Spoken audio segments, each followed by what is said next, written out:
ನಿಮ್ಮ ಮನೆಯಲ್ಲಿ ಜಾಮೂನ್ ಮಾಡಿದಾಗ ಅಂಟಾಗುತ್ತಾ? ಚೆನ್ನಾಗಿ ಬರೋದಿಲ್ವಾ? ಒಡೆದೋಗುತ್ತಾ? ಹಾಗಿದ್ರೆ ಇವತ್ತಿನ ವಿಧಾನದಲ್ಲಿ ನೀವು ಮಾಡ್ಬೋದು. ಸ್ವಲ್ಪನೂ ಅಂಟಾಗದೆ ತುಂಬ ಚೆನ್ನಾಗಿ ಬರುತ್ತೆ. ಎಲ್ಲರಿಗೂ ನಮಸ್ಕಾರ. ಇವತ್ತು ಒಂದು ಜಾಮೂನ್ ರೆಸಿಪಿ ಮಾಡಿದ್ದೀನಿ, ನೋಡ್ಕೊಂಬನ್ನಿ. ಇವಾಗ ಹಿಟ್ಟು ಕಲಿಸ್ಕೊಳ್ಳೋಣ. ನಾನಿಲ್ಲಿ GRB ಮಿಕ್ಸನ್ನು ತೊಗೊಂಡಿದ್ದೀನಿ. ಇದು by one get one free ಬರುತ್ತೆ, ಅದರಲ್ಲಿ ತೊಗೊಂಡಿದ್ದೀನಿ. GRB ಮಿಕ್ಸ್ ತುಂಬ ಚೆನ್ನಾಗಿರುತ್ತೆ ಜಾಮೂನು. ಮೊದಲಿಗೆ ನಾವು ಪಾಕ ಮಾಡೋಕ್ಕೆ ನೀರು ಇಟ್ಕೊಳ್ಳೋಣ. 2 ಗ್ಲಾಸ್ ನೀರು ಹಾಕಿ, 1-2 ಲವಂಗ ಹಾಕಿ, ಸ್ವಲ್ಪ ಏಲಕ್ಕಿ ಪುಡಿಯನ್ನು ಹಾಕಿ, 1 ಬೌಲ್ ಸಕ್ಕರೆ ಹಾಕಿ, ಇದನ್ನು ಚೆನ್ನಾಗಿ ಕುದಿಸ್ಕೊಳ್ಳೋಕ್ಕೆ ಒಂದು ಸ್ಟವ್ ಮೇಲೆ ಇಟ್ಕೊಳ್ಳೋಣ. ಈಗ ಹಿಟ್ಟು ಕಲಿಸ್ಕೊಳ್ಳೋಣ. ಒಂದು ಫುಲ್ ಪ್ಯಾಕೆಟನ್ನು ಹಾಕ್ತಾಯಿದ್ದೀನಿ. ಕೆಲವರು ಹಾಲಲ್ಲಿ ಕಲಿಸ್ತಾರೆ, ತುಪ್ಪ ಎಲ್ಲ ಹಾಕಿ ಮಿಕ್ಸ್ ಮಾಡಿ ಕಲಿಸ್ತಾರೆ. ಹಾಲನ್ನು ಸ್ವಲ್ಪ ಕೂಡ ಹಾಕಬಾರ್ದು, ಬರೀ ನೀರಲ್ಲೇ ನಾವು ಈ ರೀತಿಯಾಗಿ ಸ್ವಲ್ಪನೇ ನೀರು ಹಾಕಿ ಸ್ವಲ್ಪ ಗಟ್ಟಿ ಹದಕ್ಕೆ ನಾವು ಸ್ವಲ್ಪ ಅಂಟಾಗಬೇಕು ಕೈಗೆ, ಅಲ್ಲಿವರೆಗೂ ನಾವು ಇದನ್ನು ಕಲಿಸ್ಕೊಳ್ಬೇಕಾಗತ್ತೆ. ಜಾಮೂನ್ ಹಿಟ್ಟನ್ನು ಹಾಲಲ್ಲಿ ಕಲಿಸಿದ್ರೆ ಒಂದು ಸ್ವಲ್ಪ ಕೂಡ ಚೆನ್ನಾಗಿರೋದಿಲ್ಲ. ಹಾಗಾಗಿ ಹಾಲನ್ನಂತೂ ಹಾಕಲೇಬಾರ್ದು. ಬರೀ ನೀರಲ್ಲಿ ಈ ರೀತಿಯಾಗಿ ಕಲಸಿ ಜಾಸ್ತಿ ಮಿಲಿಯಕ್ಕೆ ಹೋಗಬಾರ್ದು. ಒಂದು ಪ್ಲೇಟನ್ನು ಮುಚ್ಚಿ 5 ನಿಮಿಷಗಳ ಕಾಲ ಇಟ್ಟುಬಿಡಬೇಕು. ಈಗ 5 ನಿಮಿಷ ಆದಮೇಲೆ ನೋಡಿ ಹಿಟ್ಟು ಹದವಾಗಿ ಬಂದಿದೆ. ಈಗ ನಾವು ಇದನ್ನು ಸ್ವಲ್ಪನೇ ಮಿಲ್ಕೊಳ್ಬೇಕು. 1 ಚಮಚದಷ್ಟು ತುಪ್ಪವನ್ನು ಹಾಕಿ ಈಗ ಇದನ್ನು ಮಿಲ್ಕೋತೀನಿ. ಸ್ವಲ್ಪ ಕೂಡ ಅಂಟಾಗಿಲ್ಲ. ಇವಾಗ ಹಿಟ್ಟು ಹದವಾಗಿ ಬಂದಿದೆ.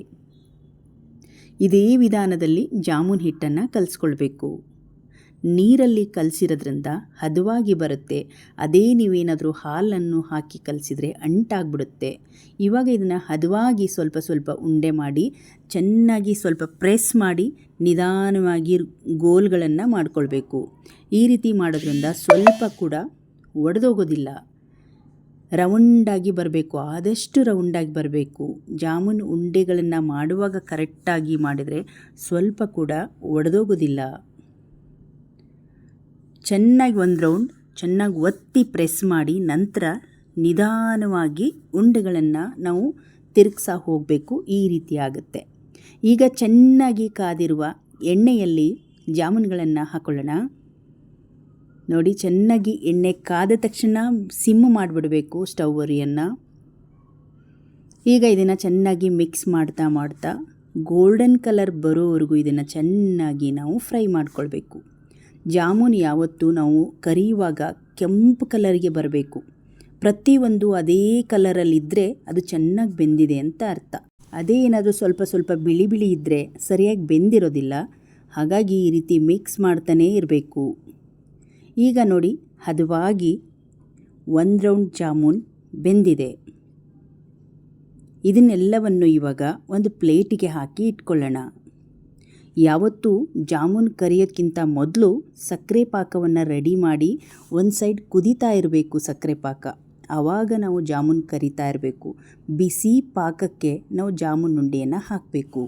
ಈಗ ನೋಡಿ, ಒಂದೇ ಸಲನೇ ಎಲ್ಲ ಉಂಡೆಗಳನ್ನು ಹಾಕ್ಕೊಂಡಿದ್ದೀನಿ. ಸ್ವಲ್ಪ ಕೂಡ ಅಂಟಾಗೋದಿಲ್ಲ. ಚೆನ್ನಾಗಿ ಕಾದಿದೆ ಎಣ್ಣೆ. 2ನೇ ಬ್ಯಾಚಲ್ಲಿ ನಾನು ಹಾಕ್ತಾಯಿದ್ದೀನಿ. ಸ್ವಲ್ಪ ಕೂಡ ಒಡೆದೋಗಿಲ್ಲ. ಉಂಡೆಗಳು ತುಂಬ ಚೆನ್ನಾಗಿ ಬಂದಿದೆ.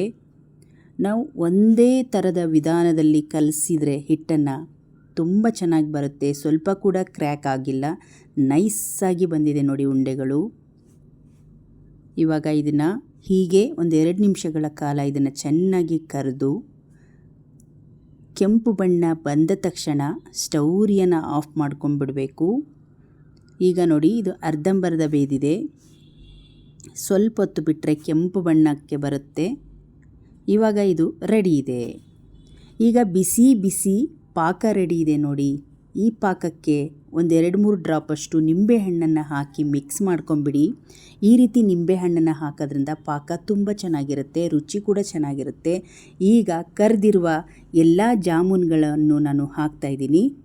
ಹಾಕಿ 10 ನಿಮಿಷಗಳ ಕಾಲ ಇದನ್ನು ಪ್ಲೇಟನ್ನು ಮುಚ್ಚಿ ಬಿಟ್ಬಿಡಿ.